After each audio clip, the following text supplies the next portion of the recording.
Mheshimiwa Anton Peter Mavunde, atafuatiwa na Mheshimiwa Profesa Adolf Mkenda. Mheshimiwa Jenista Joakim Hagama ajiandae. Mheshimiwa Spika, nakushukuru kwa nafasi.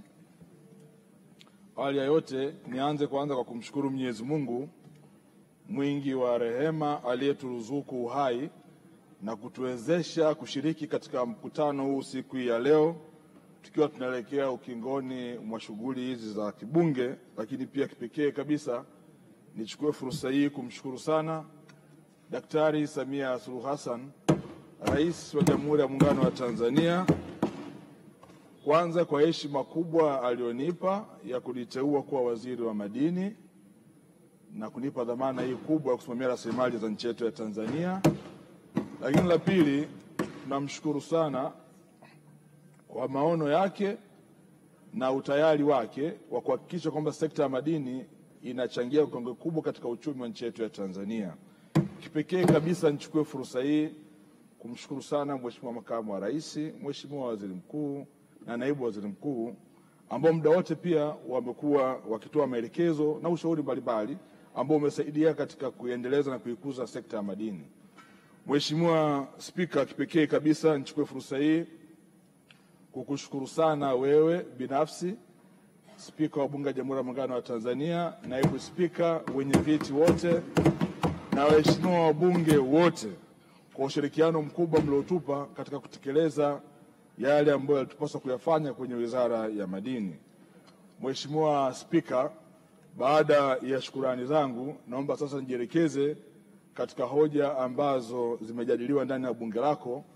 Mheshimiwa Spika, katika miaka minne ya uongozi wa Daktari Samia Suluhu Hassan, sekta ya madini imepiga hatua kubwa sana na imeendelea kutoa mchango katika uchumi wetu wa nchi yetu ya Tanzania.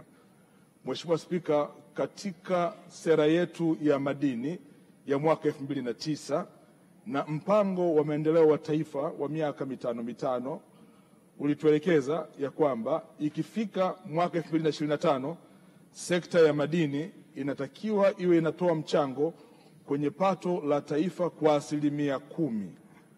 Mheshimiwa Spika, kabla ya mwaka uliowekwa wa kimalengo, katika taarifa iliyotolewa na shirika la takwimu la Tanzania NBS, sekta ya madini hivi sasa inachangia pato la taifa kwa 10.1 mwaka mmoja kabla ya mwaka wa kimalengo.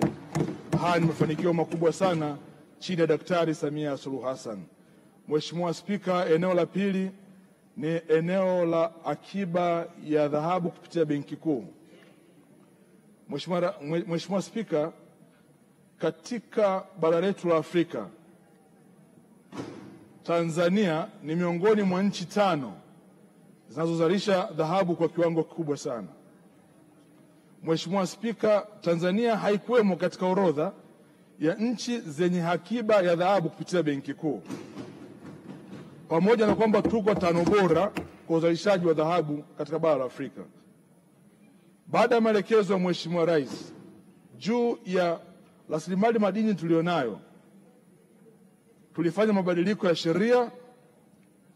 Kifungu cha 59 cha sheria ya madini sura ya 123 tulikifanyia marekebisho ili madini yote yanayozalishwa nchini Tanzania ambayo yanasafirishwa nje ya nchi yatengwe 20%, isiyopungua 20, kubaki ndani nchini kwa ajili ya kuchakatwa, kuyeyushwa, kusafishwa na kufanywa biashara ndani ya nchi.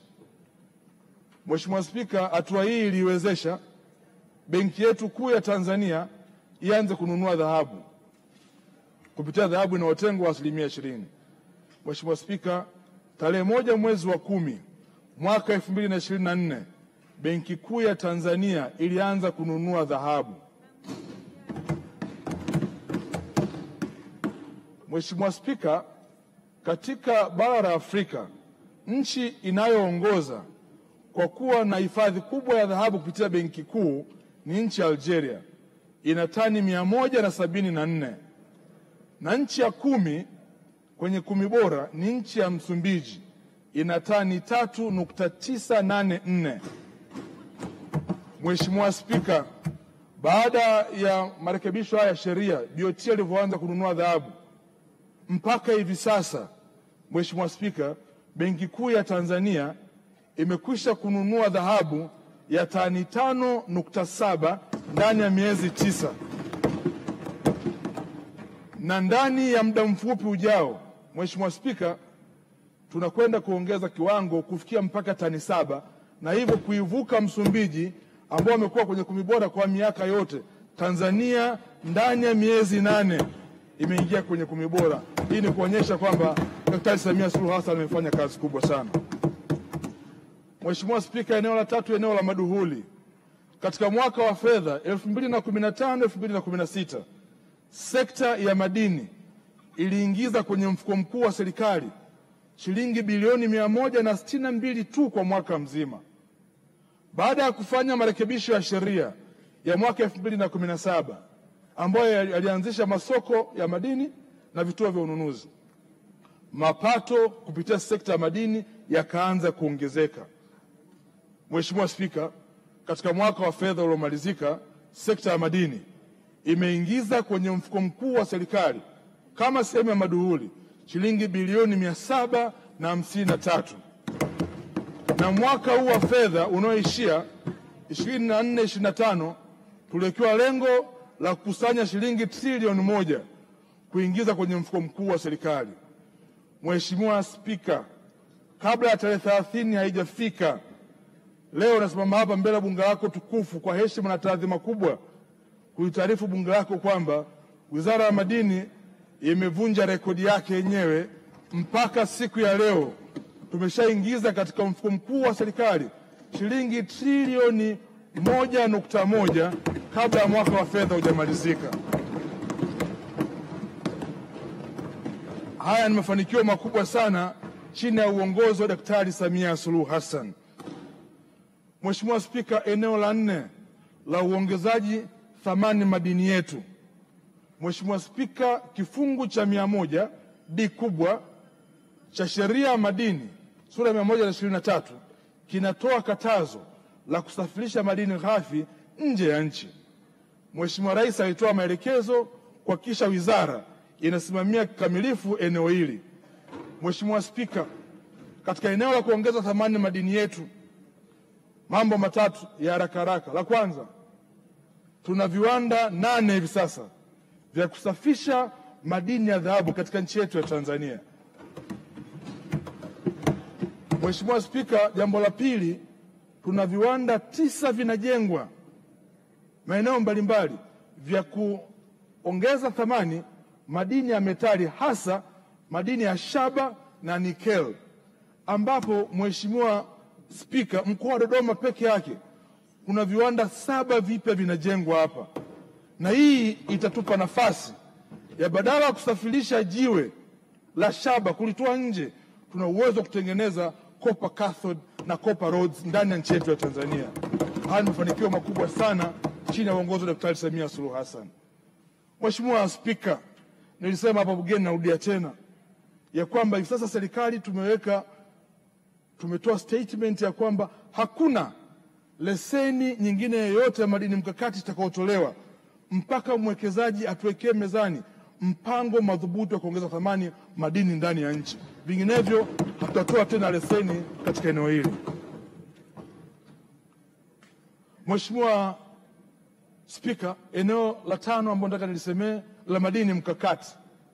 Nchi yetu imejaliwa kuwa na madini mengi sana ya kimkakati, na hivi sasa tumeona katika eneo hili lazima tutengeneze mkakati maalum wa kuweza kusaidia kuyavuna na kuyaendeleza, kwa sababu mahitaji ya madini haya ni makubwa sana duniani.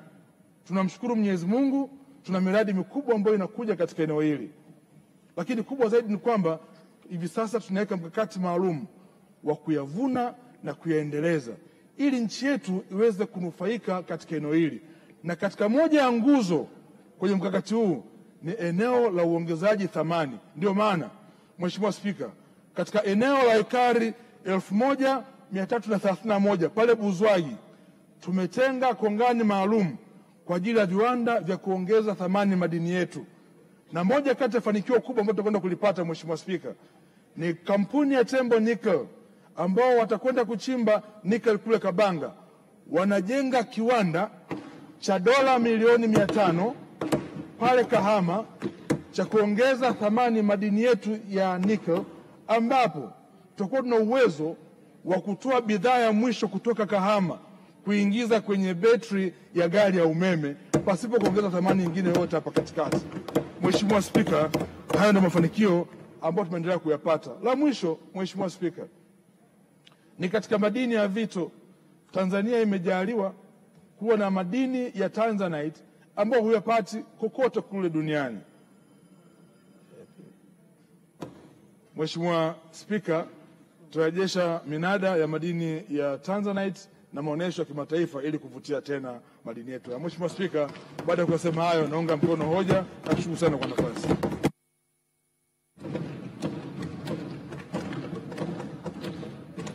Asante sana Mheshimiwa.